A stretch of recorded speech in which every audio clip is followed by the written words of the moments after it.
Hey guys, Omega here with Uniquely Average Gamers, and today we're bringing you our Crota strategy guide. This is the final boss of the Dark Below, so we'll get started. You're going to start by all touching the crystal, and that's going to spawn these walls and these adds. You're going to want to split your DPS 3 and 3 to kill all the adds.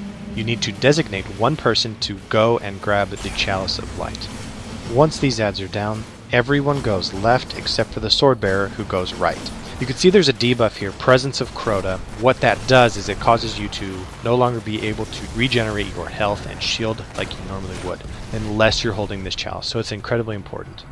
So we found that a Blade Dancer is a very good candidate to go get it, because he can melee one of these last enemies, get the invisibility, and run and grab it without any hassle. There are other mechanics that make it good for him to be the Relic Wielder, and we'll touch on those later. At this point, you want to try and drag the Sword Bearer across, pass the chalice to anyone who needs it, and be sure that you get it back. At this point, you'll need to be designated into 3 teams, 2 for Boomers, 3 for DPS, and 1 for Relic. We'll get into all of their jobs later on. At this point, the DPS and the Relic Wielder need to focus on the Sword Bearer and get him down as soon as possible. Once the sword is down, the Relic Wielder needs to grab the Sword Relic, run straight to this rock, and as soon as they get ready to jump, they call for DPS. At that point, everyone needs to turn and burn the boss. We'll talk about that in a minute. The sword wants to get in 3 slams and then turn around, do a short jump, and melee out. Then get back into position to do it again. The timing here is the critical piece, because if you're up there too early, Crota will one-shot you. If you get up there too late, you won't get enough hits in. If timed properly, you can get 3 slams in before you need to run away. So this is from the perspective of the DPS team. They wait for the Sword Bearer's call and then fire rockets. You need to have at least 3 rockets headed towards him. Here I'm on the sniper team. After the first DPS, you need to wait and watch that your Relic Wielder got out safely, and then watch for that orange shield to go down. That shield provides invulnerability to Crota, and if you shoot at him while his shield is up, you're wasting valuable rockets, which you'll need in this fight. Once you've got Crota down, be sure that you check for Boomers, because they are the second biggest reason people wipe. So here we've gotten 2 runs in, and Crota has repositioned to the right side of the map, or our Bravo side if you remember. Over there, he's pretty much out of the way. He's not really going to bother anybody unless you go too far over to him. So just keep your distance, and you're going to do the exact same thing. Another Sword Bearer will spawn. You need to drag him across, but this time you're not going to try and DPS him down so quickly, because you don't want to have your Relic Wielder have to run all the way across the map. We did it so that every single time Crota would be in the middle is when we would DPS him.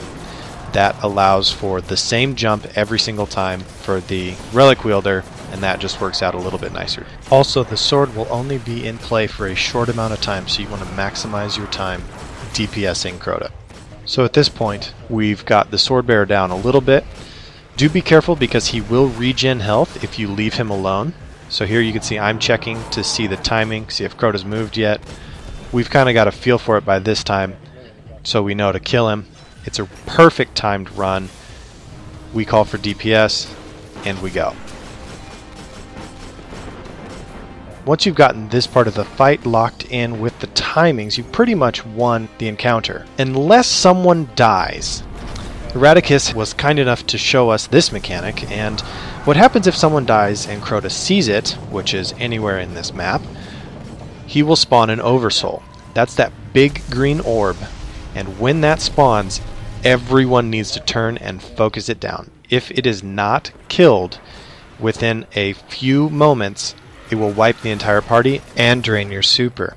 It's not the way you want to die. Unless someone else has just died, the Oversoul won't spawn twice. Here we grab some respawns, pick people back up, and we head down for the next section of this we call the Ogres. You can see Crota has positioned, and he's actually standing up above where we were on the Alpha side. Because Crota is coming right at you, it's important that you get this position quickly enough, and if you don't, as we did here, we had a couple people that were waiting for the respawn. They just ran in that back hallway by the crystal and came down. Here's why we come down to this hallway. It's because of these ogres. These ogres cause massive amounts of damage. With one chalice, you want to be sure that you minimize their damage potential. So here, we bring them into this bottleneck, all switch to sniper rifles, and just basically keep him stun locked with the critical hits. So once you've gotten the ogres down, it's simply a waiting game. You give your chalice back to the relic wielder, and he's checking to see if Crota is still in that position in alpha. We want to just sit and wait, basically. There's no reason to go out there and draw his aggro.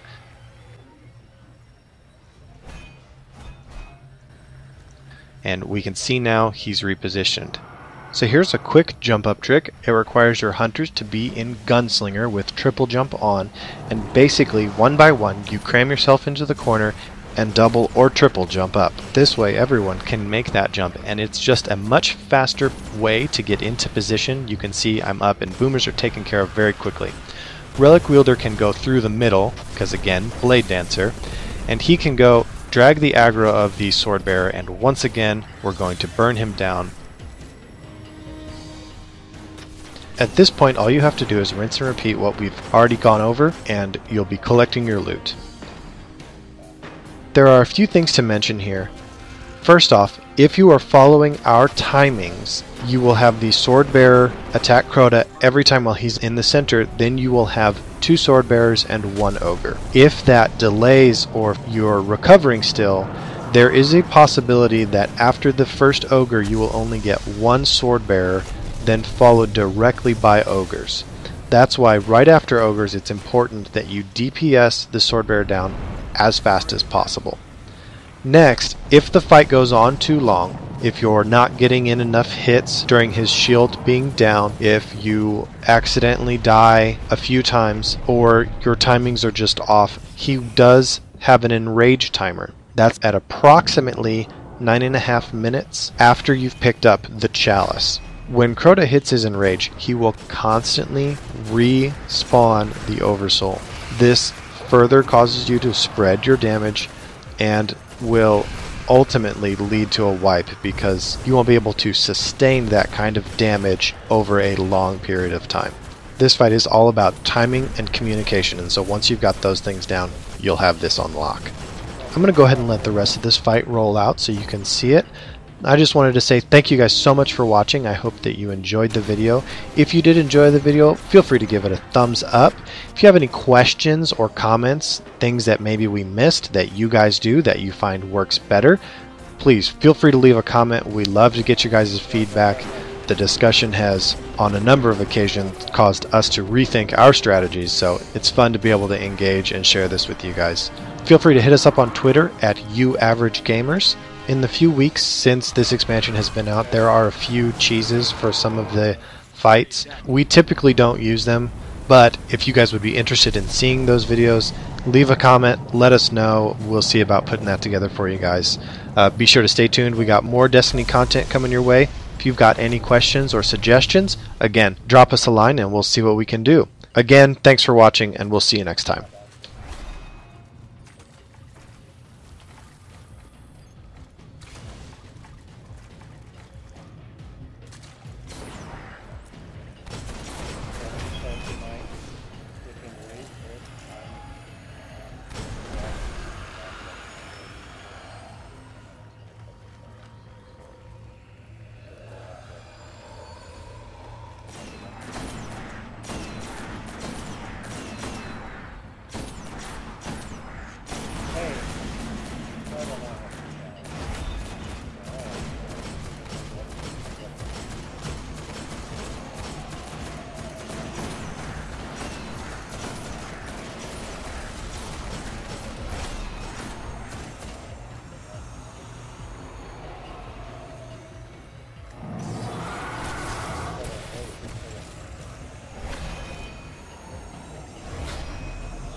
Man.